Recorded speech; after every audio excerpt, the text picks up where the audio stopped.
जी students अस्सलाम वालेकुम। कल हमने एक्सरसाइज नंबर 1.1 स्टार्ट की थी और उसका क्वेश्चन नंबर 1 और 2 किया था। उम्मीद है कि वो आप लोगों ने कंप्लीट कर लिया होगा। ठीक है, आज हम शुरू करते हैं अगला क्वेश्चन नंबर 3। ठीक है, इंटरेस्टिंग क्वेश्चन है। इसकी स्टेटमेंट देखते हैं क्या लिखा हुआ है। Express the following, the perimeter P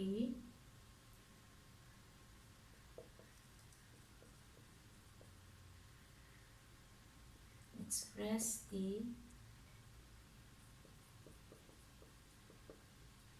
following. First part में देखें क्या लिखा हुआ है। The perimeter P of a square as a function of its area A. ठीक है, इसको करने से पहले थोड़ा सा मैं बता दूँ आपको। ये फंक्शन हमने कैसे लिया था, y is equal to F of X. तो इसको पढ़ते कैसे हैं, y is a function of x। ठीक है, y किसका फंक्शन है, x का। y as a function of x। ठीक है, और अगर हम ले लें y is equal to F of t, तो इसको हम कैसे पढ़ेंगे, y is a function of t। यहाँ हम ले लें x is equal to F of t, x is equal to F of t। तो इसको हम कैसे पढ़ेंगे, x as a function of t। ठीक है, एक और एग्जांपल लेते हैं। एरिया को a से रिप्रेजेंट किया है, पेरीमीटर को p से। अच्छा, अगर हम लिख दें a is equal to v, a is equal to v under root, या कोई और भी एग्जांपल दे सकते हैं आप। इसका क्या मतलब है कि area is a function of volume. अब इसकी तरफ आते हैं। द पेरीमीटर एक्सप्रेस करना है, perimeter p of a square, square के पेरीमीटर को एक्सप्रेस करना है as a function of its area, इसके एरिया के फॉर्म में एक्सप्रेस करना है। सॉल्यूशन इसका, लेट अगर हम स्क्वायर की साइड को x, हर साइड की लेंथ सेम होती है स्क्वायर की, let x be the length of each side of square. तो इसका एरिया क्या होगा, a is equal to x square. ठीक है, और पेरीमीटर क्या होगा, p is equal to 4x। तो अब क्या कहा गया है, p को एक्सप्रेस करें, p को एक्सप्रेस करना है as a function of area. ठीक है, तो यहां से हम x की वैल्यू लेंगे, ये आ जाएगी a स्क्वायर रूट, इसको हम पुट कर देंगे इसकी जगह, p is equal to 4 into A square root. तो ये p हमने किस फॉर्म में एक्सप्रेस कर दिया, p as a function of area. ठीक है, इसका सेकंड क्वेश्चन देख लेते हैं।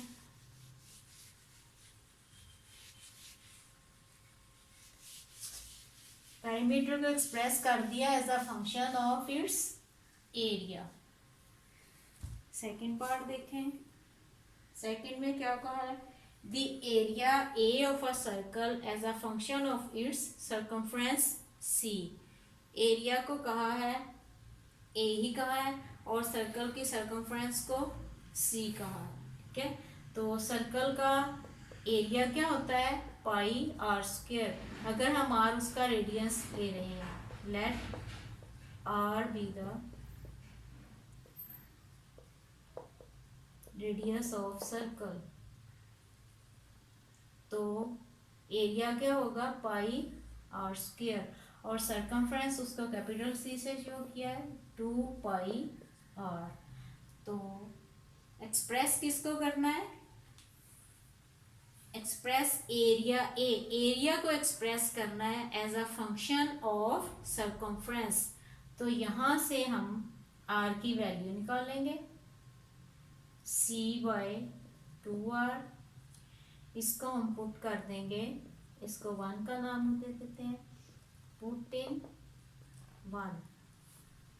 तो एरिया किसके इक्वल आ जाएगा, पाई सी बाय 2 पाई स्क्वायर, ठीक है, C square over 4 pi square, it will be equal to 1/4 pi C square. तो एरिया को हमने रिप्रेजेंट कर दिया as a function of circumference. Is it clear बच्चे? स्टूडेंट अब हम करते हैं, अच्छा इसका सी पार्ट भी है, उसमें आपने volume of a cube as a function of the area of its base. ठीक है, इस क्वेश्चन को आप खुद ट्राई करेंगे, अगर इसमें कोई प्रॉब्लम हो तो आप मुझसे इसके बारे में पूछ लीजिएगा। ठीक है, सिर्फ ये चीज समझने की जरूरत है, क्वेश्चन की स्टेटमेंट को पहले समझना है कि किसको एक्सप्रेस करना है एज अ फंक्शन ऑफ किस दूसरे जो दिया होगा उसमें, ये इसमें कहा था एरिया को एक्सप्रेस करना है as a function of its circumference. तो ये क्या आ गया, area is a function of circumference, जैसे मैंने स्टार्ट में बताया था, y is a function of x, तो एरिया किसका फंक्शन आ गया, सरकमफ्रेंस का। ठीक है,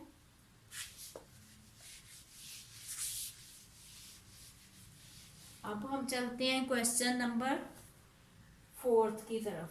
बहुत इजी है, डोमेन और रेंज के बारे में पूछा गया है। ठीक है, डोमेन और रेंज को हमने डिटेल से जब फंक्शन स्टार्ट किया था तो पिछले लेक्चर में हमने ये किया था। ठीक है, अब यहाँ पे भी वही रूल्स हमने अप्लाई करने हैं। Question number 4 part first, G of X क्या दिया हुआ है, 2x - 5, और कहा गया है find the domain and range of the function g defined below. वही रूल्स हैं डोमेन और रेंज फाइंड करने के। अब इसके लिए डोमेन क्या है कि देखना है कि ये कहीं पे अनडिफाइंड तो नहीं हो रहा। डोमेन क्या है, इसकी पूरे का पूरा रियल नंबर्स का सेट, या इसको हम ऐसे भी लिख सकते हैं इंटरवल की फॉर्म में। और रेंज क्या आएगी इसकी, वो भी पूरे का पूरा रियल नंबर्स का सेट, या ओपन इंटरवल की फॉर्म में। ओके, अब देखते हैं इसका सेकंड पार्ट, देखते हैं।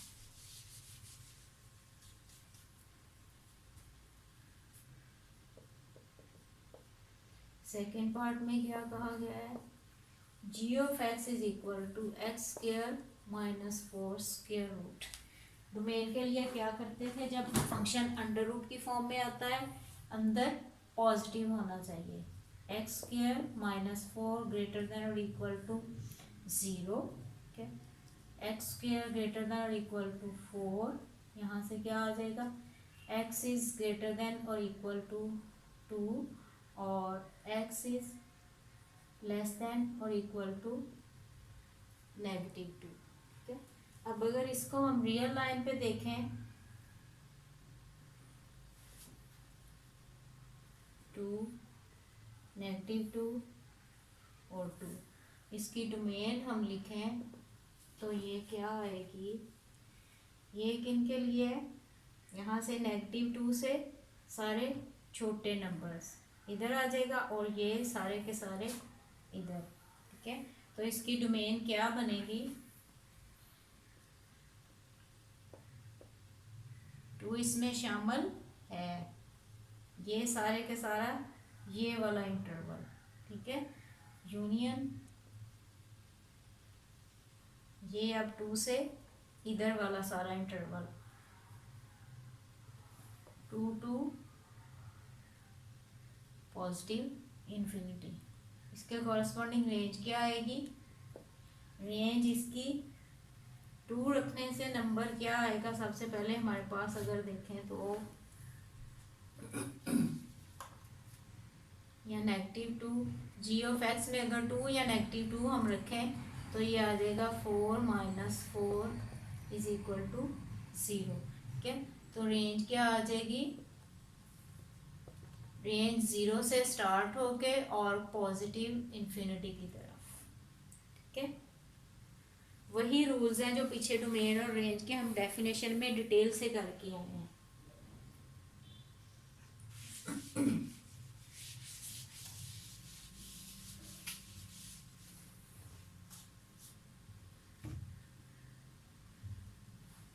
क्वेश्चन नंबर 3 भी बिल्कुल ऐसे ही है, स्क्वायर रूट के अंदर है। ठीक है, इसके बाद 3 आप ट्राई कीजिएगा, अगर मसला हुआ तो मुझसे पूछ लीजिएगा जहाँ से समझ ना आए। अब देख लेते हैं ज़रा क्वेश्चन नंबर 4। इसमें फंक्शन क्या दिया हुआ है? इसमें मॉड में दिया हुआ है। ठीक है, मॉड के अंदर पॉजिटिव भी आ जाए तो वो नेगेटिव आए तो वो उसको पॉजिटिव कर देता है। मॉड का मतलब ही पॉजिटिव क्वांटिटी है। ठीक है, अब इसकी डोमेन क्या होगी? ये कहीं पे भी अनडिफाइंड नहीं हो रहा। ठीक है, इसकी डोमेन भी पूरी की पूरी रियल 9। ठीक है, और रेंज इसकी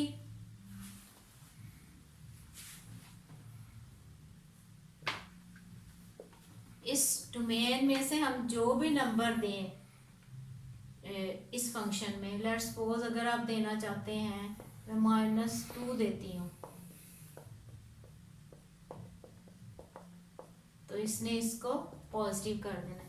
इसका आंसर हमेशा पॉजिटिव आएगा। ठीक है, तो इसकी रेंज क्या होगी?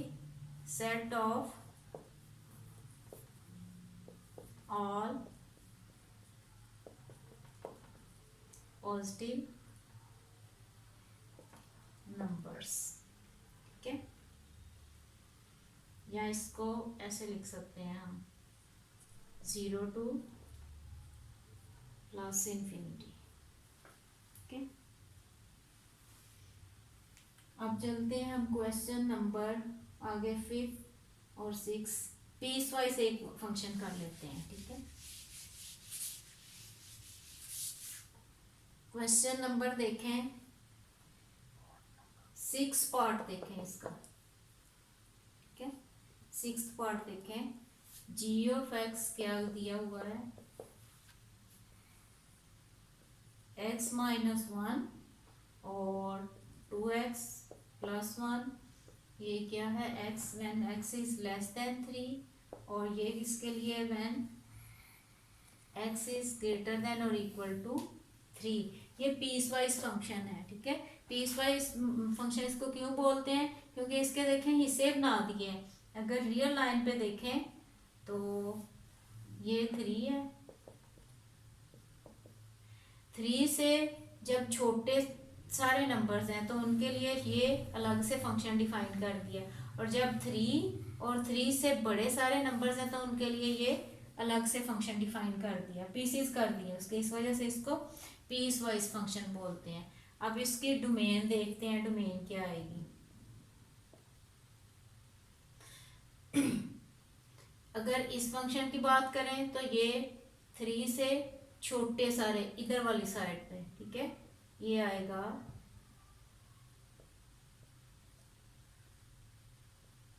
3 भी इसमें शामिल नहीं है। ठीक है, इसके लिए डोमेन क्या बनेगी? ये -∞ to 3 से सारे के सारे छोटे नंबर्स।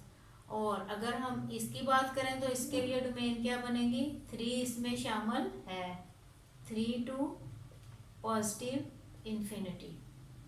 ठीक है, और अगर इसका इकट्ठा लिखना चाहें यूनियन लेके तो वैसे आ जाएगा -∞ to ∞। 3 इसमें शामिल नहीं है लेकिन इसमें शामिल है। इस वजह से जब यूनियन लेंगे तो इसमें 3 आएगा। ये पूरी की पूरी रियल लाइन जो है वो इसकी डोमेन होगी। ठीक है, अब करते हैं इसकी रेंज की बात।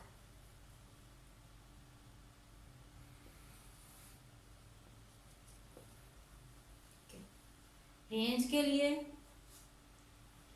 एफ ऑफ, इसकी जगह अगर पुट करें, ये किन किन नंबर्स के लिए जो 3 से सारे के सारे छोटे हैं।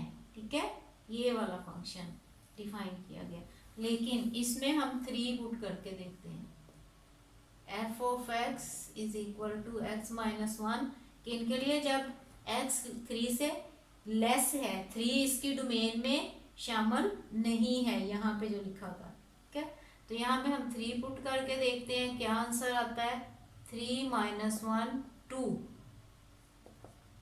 ठीक है, यहाँ पे हमने क्या कहा है कि 3 इस फंक्शन की डोमेन में शामिल नहीं है, इस फंक्शन की डोमेन में जो जिसके लिए ये 3 के लिए लेस देन 3 नंबर्स के लिए जो फंक्शन की डेफिनेशन दी गई है, 3 इसमें शामिल नहीं है डोमेन में।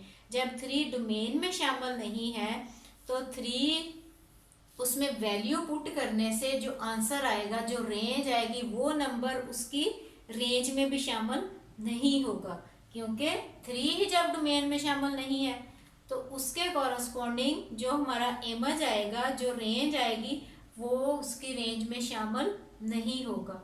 तो इसकी रेंज लिखते हैं हम।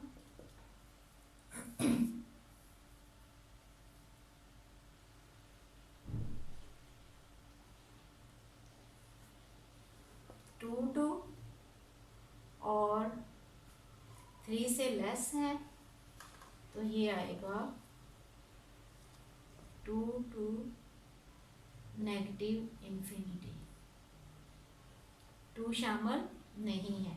ठीक है, क्योंकि 3 से जब छोटे पुट करेंगे, इधर से 2 पुट करें पॉजिटिव आंसर आ जाएगा, 1 पुट करें, 0 पुट करें -1, इधर से ये सारे फिर ये नेगेटिव आंसर देगा। ठीक है, तो ये 2 टू नेगेटिव इंफिनिटी। अब देख लेते हैं इसको।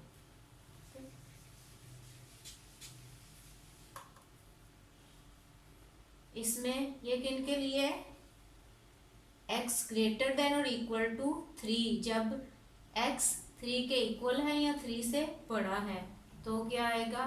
3 पुट करते हैं इसमें, 2 इंटू 3 प्लस 1 6 प्लस 1 7 आ गया, तो ये आ जाएगा 7 टू पॉजिटिव इंफिनिटी। ठीक है, इसमें 7 शामिल होगा क्योंकि यहाँ पे इसके लिए हमने 3 शामिल किया है, और इसके लिए हमने 3 शामिल नहीं किया था क्योंकि ये गिवन था लेस देन 3 के लिए 3 शामिल इसकी डोमेन में नहीं है।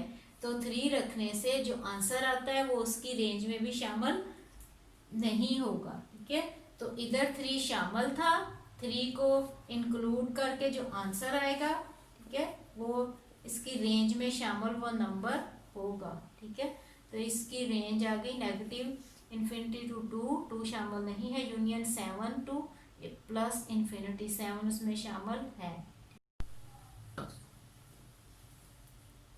क्वेश्चन नंबर 5 भी पीस वाइज है। ठीक है, 7th सिंपल दिया हुआ है, इसको भी करें, इसके डोमेन दिया हुआ है x is not equal to -1। और जो 8th क्वेश्चन है ये मैं आपको पीछे जब डेफिनेशन करवाई है तो मैंने ये करवाया था क्वेश्चन। ठीक है, आप ये क्वेश्चन नंबर 3rd और 4th पूरे का पूरा आप ट्राई करें। अगर इन क्वेश्चंस में कोई प्रॉब्लम हो तो आप पूछ लीजिएगा। ठीक है।